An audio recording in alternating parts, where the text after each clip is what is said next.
Hi guys, நான் தான் Kalaiselvan. Welcome back to இன்னொரு புதிய subject Adobe Illustrator. Adobe Illustrator தெரியுமா? அடோப் இல்லுஸ்ட்ரேட்டர் பற்றி சொன்னால் அடோப் ஃபோட்டோஷாப் நீங்கள் கேள்விப்பட்டிருப்பீங்க. ஸோ ஃபோட்டோஷாப் எதுக்காக நம்ம ஒர்க் பண்ணுறோம், என்ன மாதிரியான பர்பஸ்க்காக யூஸ் பண்ணுறோம் அப்படின்னா, ஒரு கிராஃபிக் டிசைன்ஸு, ஒரு ஃபோட்டோ ரீடச்சு, ஃபோட்டோஸ் எஃபெக்ட்ஸ் ஆட் பண்ணுறதுக்கு அந்த மாதிரியான விஷயங்களுக்கு யூஸ் பண்ணுறோம். ஸோ ஃபோட்டோஷாப்பும் இல்லுஸ்ட்ரேட்டருக்கும் என்ன டிஃப்ரென்ஸ் அப்படின்னா, ஃபோட்டோஷாப்ன்றது பிக்சல் பேஸ்டில் ஒர்க் பண்ணுறோம். பிக்சல் பேஸ்டு மீன்ஸ் ஸ்கொயர் பிக்சல்ஸ்ன்னு வாங்க. ஸோ இல்லுஸ்ட்ரேட்டர் வந்து வெக்டர் பேஸ்ட் அப்படின்னா வந்து நாம் என்ன தான் நம்ம இல்லுஸ்ட்ரேட்டரில் ஒர்க் பண்ணும்போது ஒரு சின்ன சைஸ் ஒரு ஒர்க் பண்ணோம், ஒரு 10x10 பிக்சல்ஸில், ஒரு 20x20 பிக்சல்ஸில், இல்லை 100x100 பிக்சல்ஸில் ஒரு இமேஜ் ஒர்க் பண்ணோம், ஒரு டிசைனிங், ஒரு ஆர்ட் ஒர்க் பண்ணோம் அப்படின்னாலும் இல்லுஸ்ட்ரேட்டரில் ஜூம் பண்ணி பர்ஃபெக்டாக பண்ணலாம். ஸோ இது வந்து ஃபோட்டோஷாப்பில் பாசிபிள் கிடையாது. ஏன் அப்படின்னா, ஜூம் பண்ணோம் அப்படின்னா அதனோட ஆக்சுவல் பிக்சல்ஸ் வந்து நம்ம ஜூம் பண்ணோம் அப்படின்னா பிக்சல்ஸ் உடனே நமக்கு பிளர் ஆகிடும், இமேஜ் சரியாக ஒர்க் பண்ண முடியாது. ஸோ இதுதான் வந்து இல்லுஸ்ட்ரேட்டருக்கும் ஃபோட்டோஷாப்புக்கும் உள்ள வித்தியாசம். மற்றொரு வித்தியாசம் என்ன அப்படின்னா, இல்லுஸ்ட்ரேட்டரில் ஒர்க் பண்ணோம் நம்ம அப்படின்னா வந்து ஒரு பிஸ்னஸ் கார்டுக்கோ, ஒரு ப்ரௌச்சர்ஸ்க்கோ, ஒரு ஃப்ளையர்ஸ்க்காகவோ, ஒரு பேம்ப்ளெட் போடுறதுக்காகவோ, இந்த மாதிரியான ஒர்க்குக்காக நம்ம இல்லுஸ்ட்ரேட்டர் ஒர்க் பண்ணோம் அப்படின்னோம்னா, அந்த மாதிரி விஷயத்துக்காக பிரிண்டிங் குவாலிட்டி நமக்கு நல்லா வரும். பிக்சல் பேஸில் ஒர்க் பண்ணி நம்ம பிரிண்ட் எடுக்கிறத விட வெக்டர் பேஸில் பிரிண்ட் பண்ணால் பிரிண்டோட கிளாரிட்டி நல்லாயிருக்கும். ஸோ இதனால் வந்து உங்களுக்கு இல்லுஸ்ட்ரேட்டர் இதனால தான் நமக்கு வந்து இந்த மாதிரியான விஷயங்களுக்கு யூஸ் ஆகுது. ஸோ இல்லுஸ்ட்ரேட்டரில் ஃபர்ஸ்ட் ஆஃப் ஆல் நம்ம பேசிக்ஸ் பார்ப்போம். பேசிக்ஸ் பார்த்தீங்கன்னா ஆஸ் பர் ஆல் எல்லா ஃபோட்டோஷாப்பில் இருக்கிற மாதிரி தான் இருக்கும். ஃபஸ்ட்டு நியூ டாக்குமெண்ட் ஓப்பன் பண்ணுறோம் அப்படின்னா இல்லுஸ்ட்ரேட்டரில் வந்து நமக்கு என்ன ஒரு யூசர் ஃப்ரெண்ட்லி அப்படின்னா வந்து ப்ரொஃபைலில் வந்து print, web devices, video on film, basic RGB, flash filter, இந்த மாதிரியான விஷயங்கள் கொடுத்துருக்கோம். ஸோ நம்ம ஒரு டிசைனிங் வந்து பிரிண்டிங் பர்பஸ்க்காக யூஸ் பண்ணுறோம் அப்படின்னா பிரிண்ட் கொடுத்தோம்னா ஆட்டோமேட்டிக்காக டிஃபால்ட்டாக வந்து கலர் மோடு வந்து CMYKக்கு மாறிடும், ரெசல்யூஷன் ராஸ்டர் எஃபெக்ட்ஸ் வந்து 300 ppi ஆட்டோமேட்டிக்காக மாறிடும். ஸோ இதே வந்து நம்ம வந்து ஒரு வெப்சைட்டில் யூஸ் பண்ணுறோம், வெப் டிசைன்ஸ்க்காக, வெப் பேனர்ஸ்க்காக யூஸ் பண்ணுறோன்னா இதில் டிஃபால்ட் சைஸஸ் நம்ம இருக்குது. 644, 80, 800, 600, 965, 60, 1024, 760, 1080, 800. ஸோ இது டிஃபால்ட் சைஸ் இருக்குது. நம்ம கஸ்டம் சைஸஸ் கூட இங்கே கொடுத்துட்டு இங்கே யூனிட்ஸ் பிக்சல்ஸில் வேணுமா, இன்ச்சஸில் வேணுமா, அந்த மாதிரி கன்வெர்ட் பண்ணிக்கலாம். ஸோ இது போர்ட்ரேட் மோடு, லேண்ட்ஸ்கேப் மோடில் எந்த மோடில் வேணும் அப்படின்றதுக்காக. ஸோ இப்போ பிரிண்ட் மோடு அப்படின்னும் போது நாம் வந்து இப்போது ஒரு A4 சைஸில் ஒர்க் பண்ண போகிறோம். A4 சைஸில் ஒர்க் பண்ணுறதுக்காக வந்து டிசைன் பண்ணுறோம் அப்படின்னா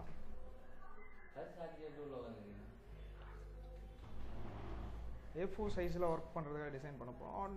நான் டிஃபால்ட்டாக A4 சைஸ் இருக்குது. ஸோ A4 வந்து நமக்கு போர்ட்ரேட் மோடில் வேணுமா, லேண்ட்ஸ்கேப் மோடில் வேணுமா? ஸோ லேண்ட்ஸ்கேப் மோடில் கொடுத்துட்டு ஆட்டோமேட்டிக்காக கலர் மோட், CMYK எல்லாம் வந்து டிஃபால்ட்டாக சேஞ்ச் ஆகிடும். ஓகே கொடுத்துட்டோம் அப்படின்னா நமக்கு வந்து ஒரு ஒயிட் ஷீட் நமக்கு கிடைக்குது. ஸோ இப்போ ஃபர்ஸ்ட் கிளாஸில் உங்களுக்கு வந்து டெக்ஸ்ட்டை பற்றி சொல்லித்தரப்போகிறேன். டெக்ஸ்ட்டை பற்றி பார்ப்போம். ஸோ டெக்ஸ்ட்டில் வந்து டெக்ஸ்ட்டு டூல் கிளிக் பண்ணுறோம். டூல் கிளிக் பண்ணிட்டு சம் நேம் கொடுக்குறோம். ஃபாண்ட் ஸ்டைல் இங்கே மாற்றிக்கலாம். ஸோ ஃபாண்ட்டில் வந்து என்ன பாயிண்ட், என்ன சைஸ் வேணுன்றது நம்ம இங்கே மாற்றிக்கலாம். ஸோ இல்லைன்னா நம்ம ட்ராக் பண்ணி ஷிஃப்ட் ஹால்ட் பண்ணி ட்ராக் பண்ணோம் அப்படின்னோம்னா ப்ரொபோஷ்னலாக வந்து எக்ஸ்பேண்ட் ஆகும். ப்ரொபோஷ்னலானா வந்து அதனோட ஒரிஜினாலிட்டி, அந்த ஃபாண்ட்டோட ஸ்டைல் ஒரிஜினாலிட்டி மாறாமல் நமக்கு வந்து எக்ஸ்பேண்ட் ஆகும். ஸோ இப்போ ஷிஃப்ட் இல்லாமல் நம்ம இருக்கிறோம் அப்படின்னோம்னா அது வரும். ஸோ இந்த ஃபாண்ட்டோட ஒரிஜினாலிட்டி மாறும். ஸோ இதெல்லாம் வந்து ஷிஃப்ட் இல்லாமல் ஒர்க் பண்ணும். ஷிஃப்ட் கீ ப்ரெஸ் பண்ணி நம்ம ட்ராக் பண்ணுறதுக்கான வச்சு. ஸோ இப்போ வந்து நம்ம 161.2 இந்த சைஸ்க்கு வந்து நாம் ட்ராக் பண்ணியிருக்கோம். ஸோ இதை வந்து பேசிக் டெக்ஸ்ட் நாம் டைப் பண்ணிட்டோம். ஸோ டெக்ஸ்ட் கலர் சூஸிங், எந்த ஒரு ஆர்ட் ஒர்க்கும் எந்த ஒரு விஷயத்தையும் நம்ம இப்போது டிசைன் பண்ணதுக்கப்புறம் அது மேலே நம்ம கிளிக் பண்ணோம்னா ஸோ இதை வந்து இந்த மாதிரியான ஒரு ப்ளூ ஸ்கொயர்ஸ் வந்து கவர் ஆகும். ஸோ இது இப்படி இருக்குது அப்படின்னா நம்ம வந்து அந்த அந்த இது லேயரை செலக்ட் பண்ணியிருக்கோம் அப்படின்னு அர்த்தம். ஸோ செலக்ட் பண்ணிட்டோம். செலக்ட் பண்ணிட்டு கலர்ஸ் என்ன கலர்ஸ் வேணுமோ அந்த கலர்ஸ் கொடுத்துக்கலாம். So colours stroke effects, stroke தனியாக ஃபில் பக்கத்தில் ஸ்ட்ரோக் இருக்கும். ஸோ ஸ்ட்ரோக்கு பிளாக் கொடுக்குறோம் அப்படின்னா ஸ்ட்ரோக்கோட ஸ்ட்ரென்த் எவ்வளோ பெருசு வேணுமோ அவ்வளோ பெருசு நம்ம கொடுத்துக்கலாம். ஸோ இது வந்து டெக்ஸ்ட் எஃபெக்டில் பேசிக். ஸோ இந்த டெக்ஸ்ட் எஃபெக்டில் இல்லுஸ்ட்ரேட்டரில் நமக்கு இன்னொரு அட்வான்ஸ்டு விஷயம், நல்ல ஒரு விஷயம், ஒரு லோகோ க்ரியேட் பண்ணுறதுக்கு இந்த மாதிரியான பர்பஸ்க்கெலாம் யூஸ் ஆகும் அப்படின்ற ஒரு விஷயம் பார்த்தீங்க அப்படின்னா வந்து இப்போ டெக்ஸ்ட்டாக இருக்கிற இந்த விஷயத்தை வந்து நம்ம அவுட்லைன்ஸாக மாற்றிக்கணும். க்ரியேட் அவுட்லைன்ஸ் கொடுத்துட்டோம் அப்படின்னா இப்போ வந்து இது ஆக்சுவலாக டெக்ஸ்ட் கிடையாது. ஈச் அண்ட் எவ்ரி ஒன்று ஒரு ஷேப், இது ஷேப் அப்படின்னு கூட கன்சிடர் பண்ணிக்கலாம். ஸோ இந்த மாதிரி பண்ணிட்டோம் அப்படின்னா இப்போ வந்து எல்லாமே தனித்தனி வேர்டு. ஸோ இதை வந்து நாம் வந்து அன்குரூப் பண்ணிட்டோம்னா ஒரு லெட்டர் தனித்தனியாக எடுத்து கூட ஒர்க் பண்ணலாம். தனித்தனியாக அந்த மாதிரி பிரித்து வைக்கலாம்.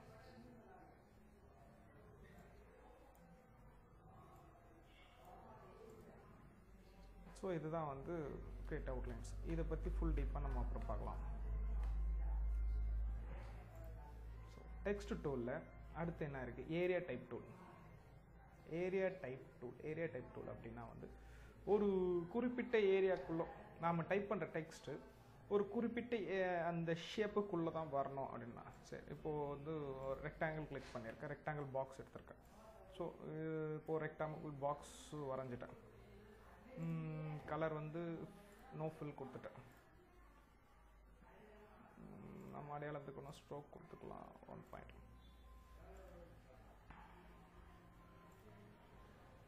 நம்ம என்ன செலக்ட் பண்ணியிருக்கோம்? ஏரியா டைப் டூல் செலக்ட் பண்ணியிருக்கோம். ஸோ இதில் வந்து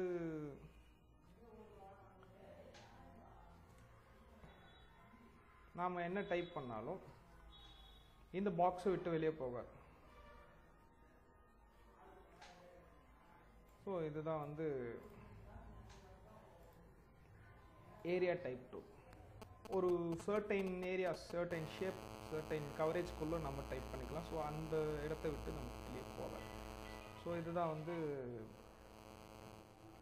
ஏரியா டைப் டூல். டெக்ஸ்ட்டிலே வந்து அடுத்தது பார்த்தீங்கன்னா டைப் ஆன் பாத் டூல்னு இருக்கும். So type on path tool அப்படின்னா வந்து இப்போது ஒரு பாத்ஸ் இப்போது பென் டூல் எடுத்துக்கிட்டேன்.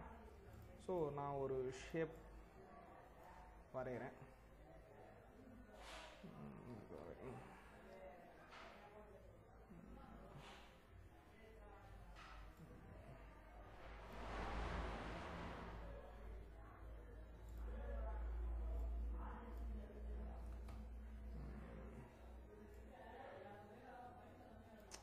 சாரி.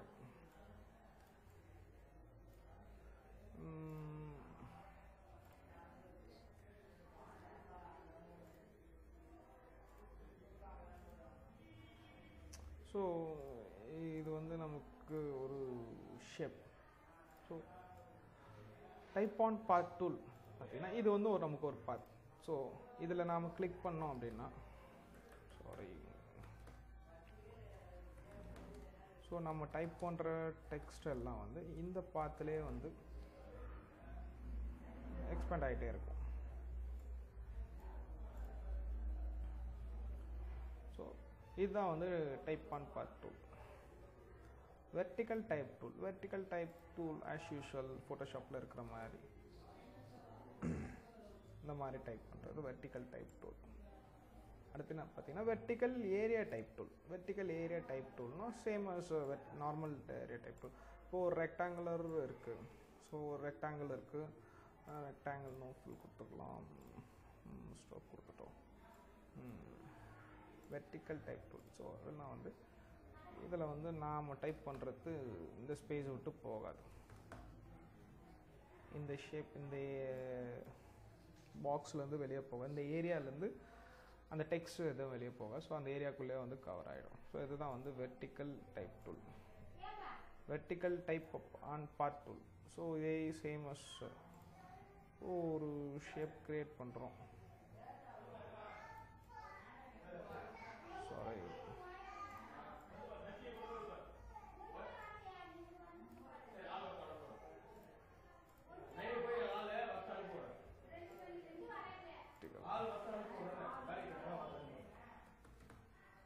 ஸோ இதுதான் வந்து வெர்டிகல் பாத் டைப் டூல்.